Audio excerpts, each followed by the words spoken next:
good that Amber Rudd finally saw the light and did resign. But do you think she was the human shield for Theresa May? Because I believe Theresa May should be resigning. No, Marina, I don't think that she's the human shield for Theresa May. I think it's a great shame that Amber Rudd has resigned. She is an extremely capable, able person running a very difficult department.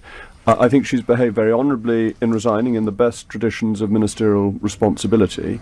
But any Home Secretary runs a vast department, and inevitably there will be parts of what's going on in the department that the Home Secretary is not fully briefed about. So I think Amber Rudd has behaved well, but that it's not Mrs May's responsibility. She stopped being Home Secretary 2 years ago. Marina? Well, the thing is, wasn't it Mrs May that brought in, she was Home Secretary for 10 years, number one. She knew very well what was going on in light of this Windrush situation. And also, wasn't she the one that brought in the policy, was it the...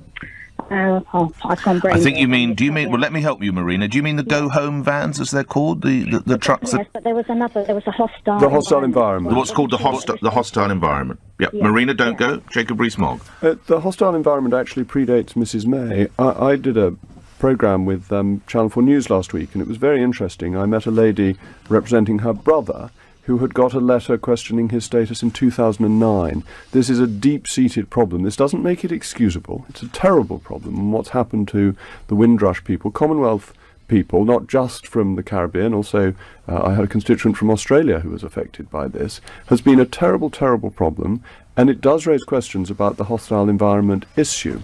The point of the hostile environment was to make it difficult for illegal immigrants, not for legal ones, and it was very badly applied. But that predates Mrs May even, and certainly predates Amber Rudd. How big a mistake were those go-home trucks or go-home vans, Mr Rees-Mogg? I think those go-home trucks had very little support from anybody. They were a lapse of good taste.